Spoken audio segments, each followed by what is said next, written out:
Hello friends, welcome to Shantala's kitchen. ಇವತ್ತು ಹೆಸರುಬೇಳೆ ರವೆ ಪೊಂಗಲ್ ಮಾಡೋದು ಹೇಗೆ ಅಂತ ನೋಡೋಣ. ಅದಕ್ಕೆ ಅರ್ಧ ಕಪ್ಪಷ್ಟು ಹೆಸರುಬೇಳೆ ತೊಗೊಂಡಿದ್ದೀನಿ. ಇದು ಗೋಧಿ ರವೆ, ಬನ್ಸಿ ರವೆ ಅಂತೀವಲ್ಲ ಅದು 1 ಕಪ್ಪು. ರುಚಿಗೆ ತಕ್ಕಷ್ಟು ಉಪ್ಪು, ಒಗ್ಗರಣೆಗೆ ಸಾಸಿವೆ, ಜೀರಿಗೆ, ಮೆಣಸು 3 ಮಿಕ್ಸ್ ಮಾಡಿ ಇಟ್ಕೊಂಡಿದ್ದೀನಿ. ಆಮೇಲೆ ಖಾರಕ್ಕೆ ಹಸಿಮೆಣ್ಸಿನ್ಕಾಯಿ 3, ಒಣಮೆಣ್ಸಿನ್ಕಾಯಿ 2, ಗೋಡಂಬಿ ಟೇಸ್ಟಿಗೆ ಹಾಕಿದ್ರೆ ತುಂಬ ಚೆನ್ನಾಗಿರುತ್ತೆ.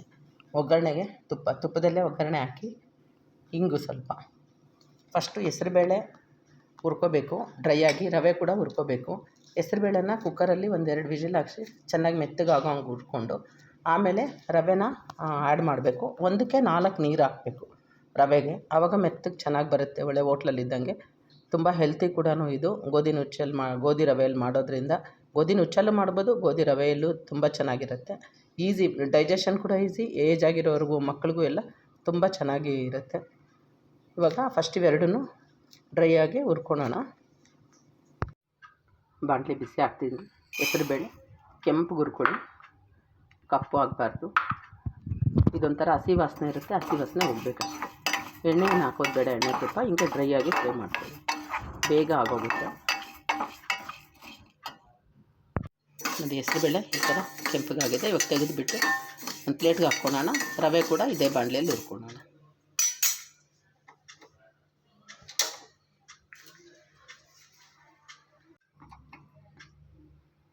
ಇವಾಗ ರವೆ ಹಾಕ್ತಾಯಿದ್ದೀನಿ. ನಾನು 1 ಕಪ್ ಮೆಜರ್ಮೆಂಟಿಗೆ ನೋಡಿಸ್ತಾ ಇದ್ದೀನಿ. ಇದಕ್ಕೆ ಪುದೀನ ಚಟ್ನಿ ತುಂಬ ಚೆನ್ನಾಗಿರುತ್ತೆ.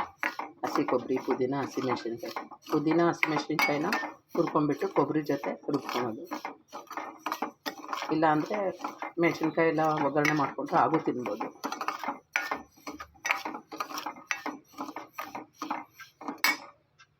ಹುರ್ಕೊಂಡಿರೋ ಅಂಥ ಹೆಸರುಬೇಳೆನ 1-2 ಸರಿ ತೊಳೆದು ಕುಕ್ಕರಲ್ಲಿ 1ಕ್ಕೆ 3ರಷ್ಟು ನೀರು ಹಾಕಿ ಇಟ್ಟಿದ್ದೀನಿ. 1-2 ವಿಜಿಲ್ ಮಾಡಿಸ್ಕೊಂಡು ಇದು ಬೆಂದಮೇಲೆ, ನೀರು ಕುದ್ಮೇಲೆ ರವೆ ಹಾಕೋಣ. ಕುಕ್ಕರಲ್ಲಿ ಮಾತ್ರ ರವೆ ಬೇಯಿಸ್ಬೇಡಿ, ಟೇಸ್ಟ್ ಚೆನ್ನಾಗಿರಲ್ಲ. ಹೆಸರುಬೇಳೆ ಚೆನ್ನಾಗಿ ಬೆಂದಿದೆ ನೋಡಿ, 2 ವಿಜಿಲ್ ಹಾಕ್ಸಿದ್ದೀನಿ, ಕ್ಲೀನಾಗಿ ಬೆಂದ್ಬಿಟ್ಟಿದೆ. ಇವಾಗ ನಾವು 1 ಕಪ್ಪಲ್ಲಿ ರವೆ ತೊಗೊಂಡಿದ್ವಲ್ಲ, ಅದೇ ಕಪ್ಪಲ್ಲಿ 4ರಷ್ಟು ನೀರು ಇದು ಮೆಜರ್ಮೆಂಟ್ ಮಾಡಿ ಇಟ್ಕೊಂಡಿದ್ದೀನಿ, ಹಾಕ್ತಾಯಿದ್ದೀನಿ. ಇದು ಚೆನ್ನಾಗಿ ನೀರೆಲ್ಲ ಕುದಿ ಬಂದಮೇಲೆ ರವೆ ಹಾಕೋಣ. ಹುರಿದಿಟ್ಕೊಂಡಿರೋ ಅಂಥ ರವೆ ಚೆನ್ನಾಗಿ ಕುದಿ ಬರಲಿ. ಲಾಸ್ಟಲ್ಲಿ ಒಗ್ಗರಣೆ ಮಾಡ್ಕೊಳ್ಳೋಣ. ನೀರು ಮೆಜರ್ಮೆಂಟ್ ಮಾಡಿ ಹಾಕಿದ್ವಲ್ಲ, ಚೆನ್ನಾಗಿ ಕುದೀತಾ ಇದೆ. ಇವಾಗ ರವೆ ಹಾಕೋಣ. ರವೆ ಹಾಕ್ಬಿಟ್ಟು ಚೆನ್ನಾಗಿ ಕಲಿಸ್ತಾ ಇರಬೇಕು, ಇಲ್ಲಾಂದರೆ ಗಂಟು ಹಾಕಿಬಿಡುತ್ತೆ. ಇದಕ್ಕೆ ಲಿಡ್ಡೇನು ಮುಚ್ಚೋದು ಬೇಡ, ಹಾಗೆ ಕುದಿಸ್ಕೊಂಡ್ರೆ ತುಂಬ ಚೆನ್ನಾಗಾಗುತ್ತೆ.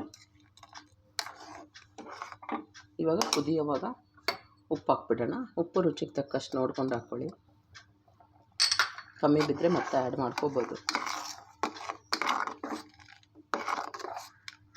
ಕುದಿಯೋ ಅಷ್ಟೊತ್ತಿಗೆ ಒಗ್ಗರಣೆ ಮಾಡ್ಕೊಳ್ಳೋಣ. ಬಾಣಲೆ ಬಿಸಿ ಆದಮೇಲೆ 1-2 ಸ್ಪೂನಷ್ಟು, 2-3 ತುಪ್ಪ ಎಷ್ಟು ಹಾಕಿದ್ರೂ ಚೆನ್ನಾಗಿರುತ್ತೆ. ಸರ್ವ್ ಮಾಡ್ಕೊಳೋ ಕೂಡ ಇನ್ನು ಸ್ವಲ್ಪ ತುಪ್ಪ ಹಾಕ್ಕೋಬೋದು.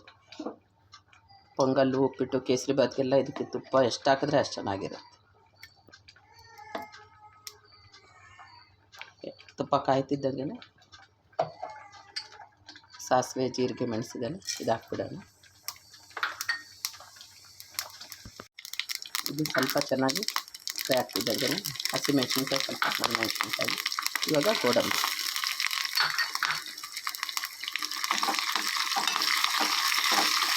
ಸ್ವಲ್ಪ ಕೆಂಪಾದ್ಮೇಲೆ ಹಿಂಗೂ ಕರಿಬೇವು ಹಾಕ್ಬಿಟ್ಟು ಮಿಕ್ಸ್ ಮಾಡಿಬಿಡೋದು. ರವೆ ಹೆಸರುಬೇಳೆ ಬೆಂದಿರುತ್ತಲ್ಲ ಅಷ್ಟೊತ್ತಿಗೆ. ತುಂಬ ಈಸಿ ಮಾಡೋದು, 10 ನಿಮಿಷದಲ್ಲಿ ಆಗೋಗುತ್ತೆ. ತುಂಬ ಹೆಲ್ತಿ ಕೂಡ.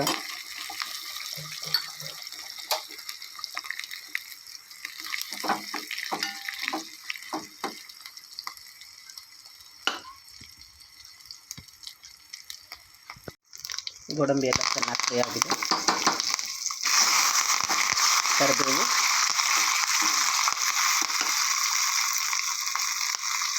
ಲಾಸ್ಟಲ್ಲಿ ಹಿಂಗೆ.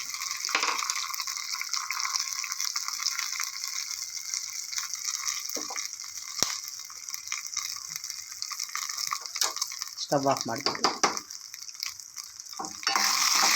ಮಿಕ್ಸ್ ಮಾಡ್ಕೊಂಡಿದ್ದೀವಿ.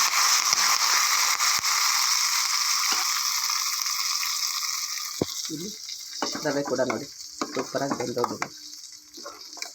ಈ ಕನ್ಸಿಸ್ಟೆನ್ಸಿ ಬರುತ್ತೆ.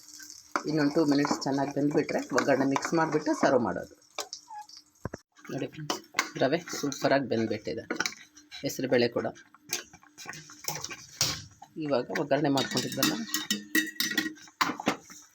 ಅದನ್ನು ಮಿಕ್ಸ್ ಮಾಡ್ಕೊಂಡ್ಬಿಟ್ಟು ಒಂದು ಸರಿ ಕಲಿಸ್ಬಿಟ್ಟು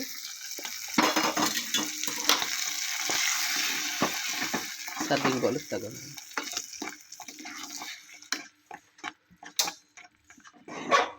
ರೆಡಿ ಟು ಈಟ್ ರವೆ ಪೊಂಗಲ್. ನೋಡಿ ಫ್ರೆಂಡ್ಸ್, ರವೆ ಪೊಂಗಲ್ ರೆಡಿ ಟು ಈಟ್. ತುಂಬ ಈಸಿ ಮಾಡ್ಕೊಳೋದು. ನೀವು ಸೇಮ್ ಇಂಗ್ರೀಡಿಯೆಂಟ್ಸ್ ಸೇಮ್ ಮೆಜರ್ಮೆಂಟಲ್ಲಿ, ಕ್ವಾಂಟಿಟಿ ಬೇಕಾದರೆ ಜಾಸ್ತಿ ಮಾಡ್ಕೊಳ್ಳಿ, ತುಂಬ ಚೆನ್ನಾಗಿರುತ್ತೆ. ಅದಕ್ಕೆ ಇವತ್ತು ಪುದೀನ ಚಟ್ನಿ ಮಾಡಿದ್ದೀನಿ. ಹಸಿ ಕೊಬ್ಬರಿಗೆ ಪುದೀನ, ಹಸಿಮೆಣಸಿನ್ಕಾಯಿ ಸ್ವಲ್ಪ ಹುರ್ಕೊಂಬಿಟ್ಟು, ಹುಣಸೆಹಣ್ಣು, ಸ್ವಲ್ಪ ಉಪ್ಪು ಹಾಕಿ ನುಣ್ಣಗೆ ರುಬ್ಕೊಂಡು ಒಗ್ಗರಣೆ ಮಾಡ್ಕೊಳೋದು. ಇದಕ್ಕೆ ಒಳ್ಳೆ ಕಾಂಬಿನೇಷನ್ನು. ನೀವು ಮಾಡ್ಕೊಳ್ಳಿ. ನನ್ನ ಚಾನಲ್ನ ಸಬ್ಸ್ಕ್ರೈಬ್ ಮಾಡಿ, ಲೈಕ್ ಮಾಡಿ, ಶೇರ್ ಮಾಡಿ. Thank you friends. ನಮಸ್ಕಾರ.